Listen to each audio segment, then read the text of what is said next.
Welcome back, guys.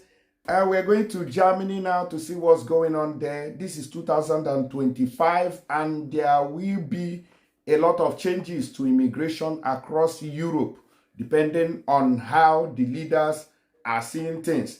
Now, there will be a general election in February this year in Germany.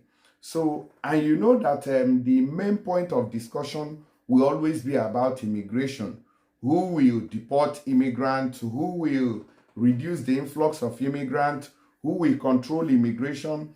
And you know that Europeans now are, kind of changing the narrative. There was a time when Europe was demanding or looking for immigrants, but as of today, they want immigrants out. Majority of the people want immigrants out. And anytime the party that wants immigrants out wins the election, you know what is going to happen. Now, in Germany, when it has to do with 2025, the race for deportation has already begun. From the AFD to the CDU to Scholz, SPD, in view of the February elections, the competition between the parties is largely on immigration. The leader of the center-right, Merz, proposes an iron fist on asylum. The AFD leader claims, only with us will it be a reality. Bild takes stock of the outgoing chancellor's promises of repatriations. Only 8% was implemented. Now, what do you call this man? The Scholz, okay, who is the Prime Minister of Germany, okay, only implemented 8% of deportations.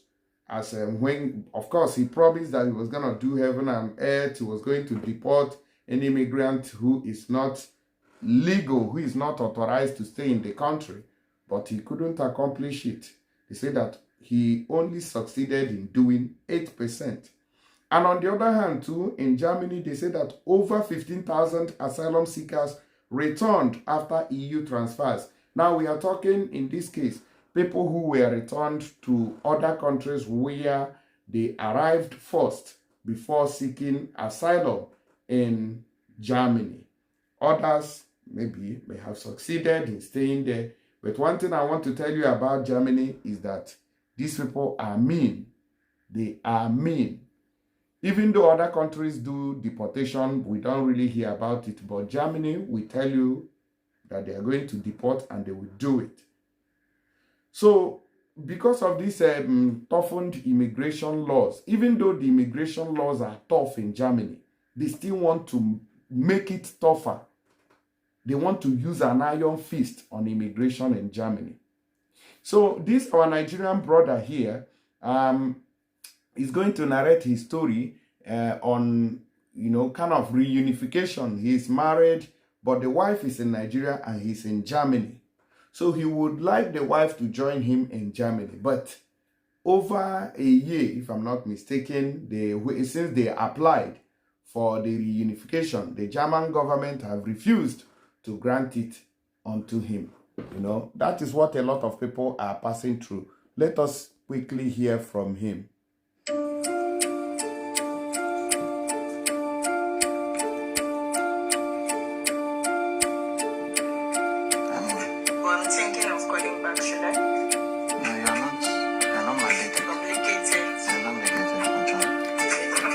It's been almost 17 months now that we applied, and we still haven't gotten an interview date.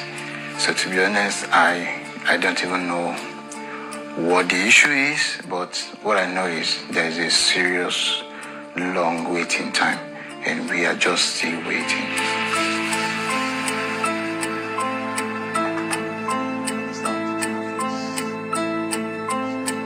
The biggest challenge for me is the uncertainty about the process. Like, you don't even know what is going on.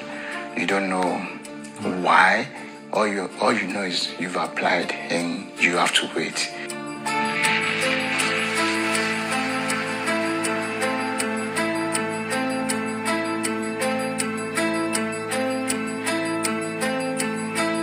we're always trying to provide as many appointment slots as possible and to process as many visas as possible. But as I said, demand exceeds capacities. We can only ask for applicants to bear with us and wait until their application comes up for processing, because it will be better in the next year when these measures I mentioned will come into place.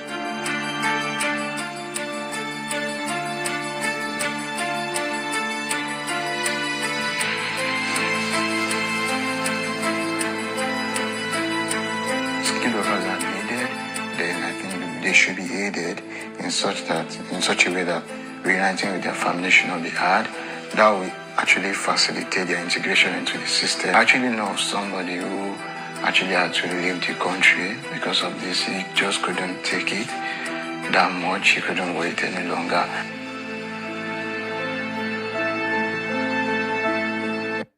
All right, so this is what some of our people are facing abroad. A man who is married with a wife, maybe it's a new marriage, left the wife to abroad, and he got there, he got the papers. Okay, now process the reunification process. Make it possible for him to bring the wife so they can stay together. It's not even as if the guy came as an asylum, seeker, or those who crossed the Mediterranean Sea and all that. He came and he's a skilled worker there. You can see the stress he's passing through. Talk the less of people who came through the back door. This country is, they are not helping matters at all. They are really punishing people. Now, let me know your opinion on that. On the other hand, they said that more than a quarter of asylum seekers returned to Germany following transfers to other EU countries under the Dublin 3 regulation. The regulation stipulates that asylum seekers must have their case processed in the first EU country they entered. It will be replaced by new rules included in the EU's Migration Pact. In Germany, a response from the government to an inquiry by the left party Die Linke revealed that as of fall 2024, over 15,000 foreign nationals who had previously been transferred to other EU countries under the Dublin 3 regulation were again residing in Germany. Of these, more than 4,000 individuals re-entered Germany in 2023 and 2024 after being sent to other EU countries. Italy accounted for the highest number of previous transfers, with 3,300 individuals returning to Germany, followed by Poland with 2,192 cases of returning asylum seekers. So these people were sent back to their first country of entry, especially Italy. Italy is the number one country, and it's always the first port of entry to most migrants. So that is why they have the highest number. So when they get to Italy, they realize that a lot of things are not normal. I must tell you that. Because in Italy, some people are, there are places where you'll be sent in camp, and you'll be regretting it. You'll be wondering if it is even Italy that you live in, or you are living in another part of Africa. So with that, some migrants may not likely want to stay. They would want to go to Germany for a better life. And also, Germany pays better when it has to do with pocket money and the treatment of migrants. In Italy, if you get their document, that is the beginning of your suffering. In Germany, if you get your document, that is the beginning of your arrival in Europe because of the treatment that you will get. So, but getting Italian document is easier than getting a German document. That is where the problem lies in this situation. So you make your choice. Although some people have gotten the Italian document. I know of somebody who earlier got 2 years Italian document, but instead of using it to stay in the country, he also ran with it to Germany, and he said that the wife was there. So that was around 2020, 2019. Up till now, I'm not sure. He has not gotten German document, but he's still there. So you can spend 10 years in Germany and they will not give you that plastic document. That is how they are, and that is how they behave. Now, they said that only about 1/3 of these individuals, which is 5,131, were legally required to leave Germany as of October 31st. Many others remained due to temporary tolerated status known as Duldung, granted for reasons such as secondary asylum applications, a lack of valid travel documents, or other humanitarian or logistical considerations.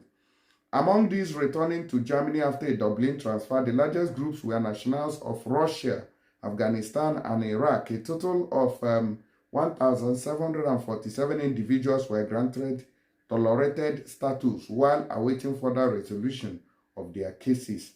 So this is the case in this matter, okay? Let me just give you another tips here. The end of Dublin. The Dublin regulation, which determines which EU member state is responsible for processing asylum claims, was designed to prevent asylum shopping. However, under the EU's new migration pact, the Common European Asylum System, CEAS, will be reformed in an attempt to spread the responsibility for hosting asylum seekers more evenly across member states, and to lessen the burden on countries at EU's southern border, especially a country like Italy. It has always been at the receiving end of asylum and migrant.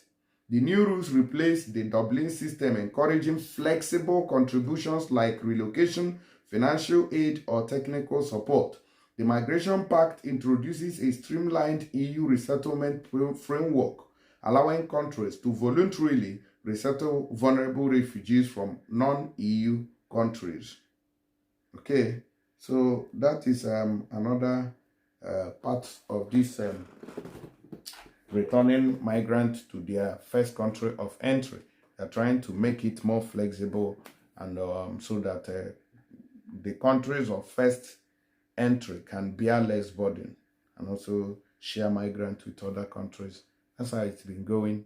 And let me know your own. If you have any story about immigration or not that, please let us know in the comments, and I'll see you in the next video. Don't forget that Germany don't play.